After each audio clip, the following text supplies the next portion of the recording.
Hello students, welcome to future maker coaching Bettiah.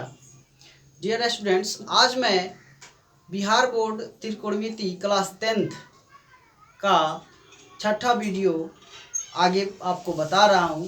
आज हम लोग त्रिकोणमिति का जो एक्सरसाइज 8.1 का 10वां क्वेश्चन पढ़ेंगे।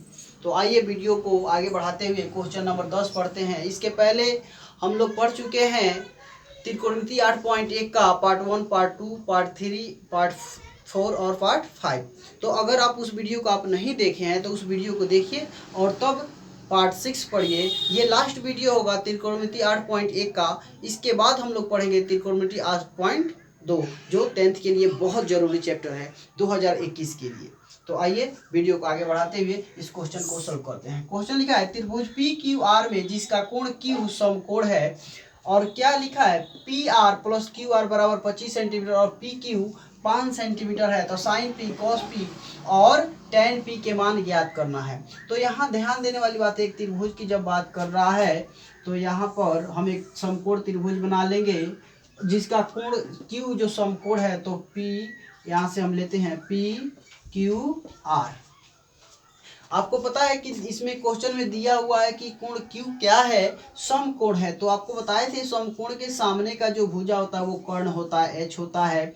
और ध्यान देने वाली बात ये है कि हम लोग को सिर्फ पी एंगल लेना है, जो एक्यूट एंगल यानी न्यून कोण लेना है वो पी को लेना है। यानी पी जिस कोण को हम लेते हैं उसके सामने का जो भुजा होता है वो क्या हो जाएगा, वो हो जाएगा आपको लंब।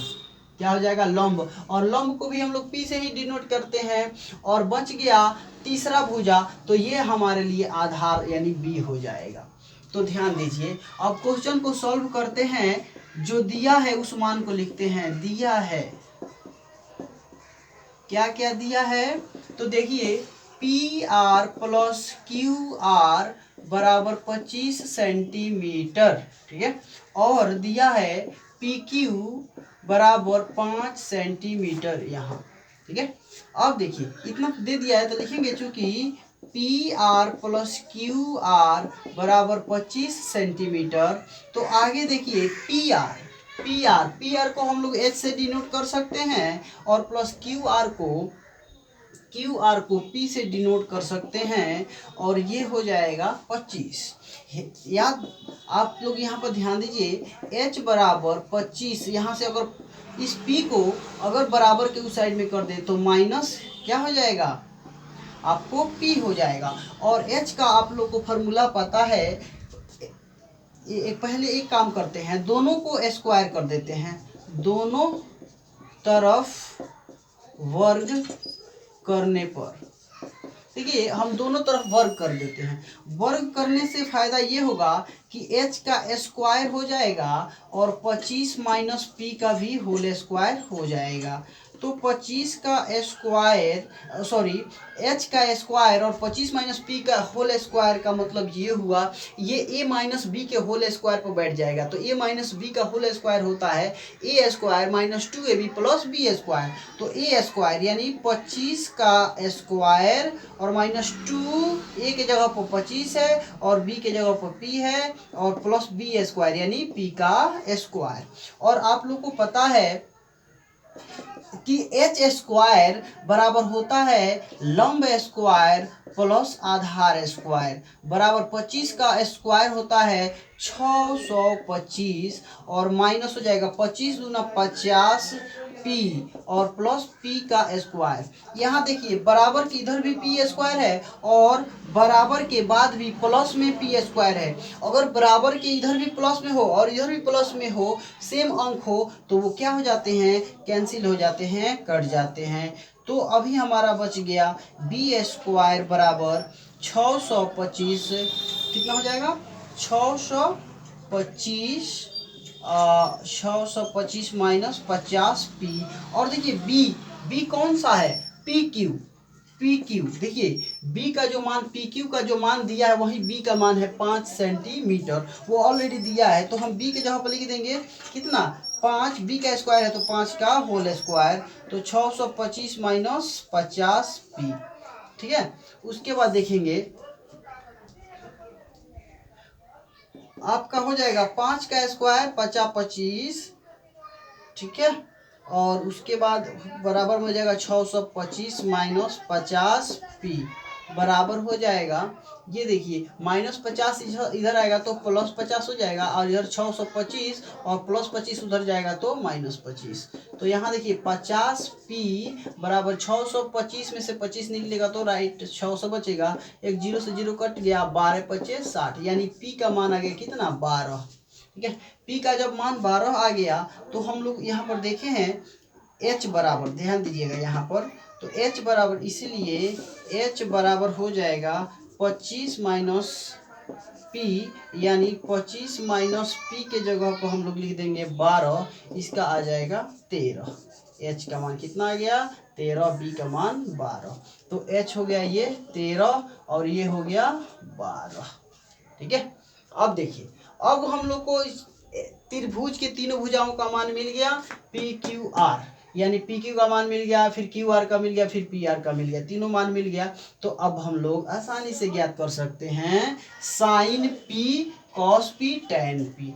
तो साइन पी बराबर हो जाएगा p बटा h होता है लंब बटा कर्ण, तो p का मान कितना है 12 और 12 उसका मान हो गया, और आपको इसका मान कितना हो जाएगा h का मान 13, ये हो गया। उसके बाद कॉस पी का मान होता है b बटा h, तो b का मान 5 है, h का मान 13। उसके बाद पूछा है टैन पी का होता है p/b, तो p का मान कितना 12 और b का मान कितना हो गया 5, यही तीनों हमारा आंसर हो गया। ठीक है, आगे देखते हैं।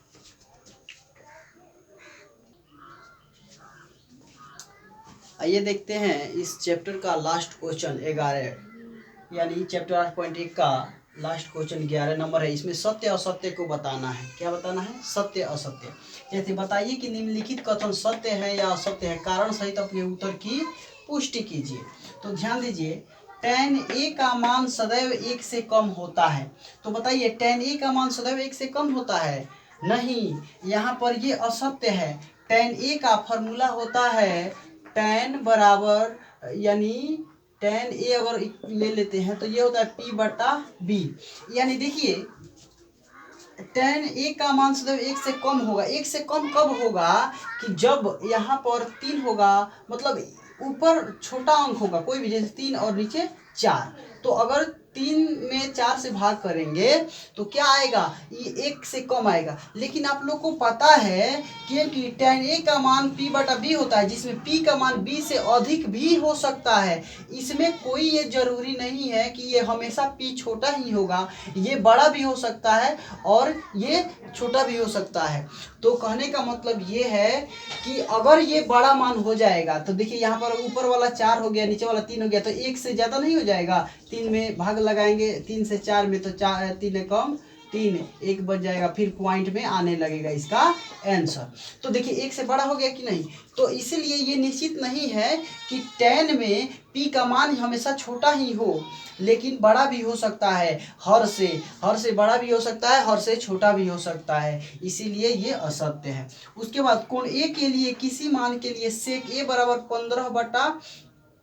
12/5 हो सकता है। तो यहाँ पर देखिए ये सत्य है, क्योंकि सेक का फॉर्मूला आप लोग को पता है। सेक अगर कोण ए लेते हैं तो सेक का होता है h/b, और h हमेशा b से बड़ा होता है। तो देखिए ऊपर बड़ा है और नीचे छोटा है, तो इसीलिए ये सत्य है। उसके बाद देखिए इसमें का 3 नंबर, cos a कोण a के कॉसेकेंट के लिए प्रयुक्त होता है। कह रहा है कि cos a जो शॉर्ट फॉर्म लोग यूज करते हैं वो कॉसेकेंट के लिए यूज करते हैं, नहीं। कॉस ये है कोसाइन का संक्षिप्त रूप है, और इसका कोसाइन का ये संक्षिप्त रूप है, और कॉसेकेंट ये है आपको इसके लिए, किसके लिए? कॉसेक का इसका संक्षिप्त रूप क्या है? कॉसेक है। तो याद रखिएगा, ये भी क्वेश्चन क्या है? असत्य है। उसके बाद 3 नंबर क्वेश्चन दिए, कॉट और ए का गुणनफल होता है, नहीं, ये गलत है, ये भी असत्य है, क्योंकि कोण ए है, जो ए है एक कोण है, और कॉट क्या बताता है? अनुपात को व्यक्त करता है।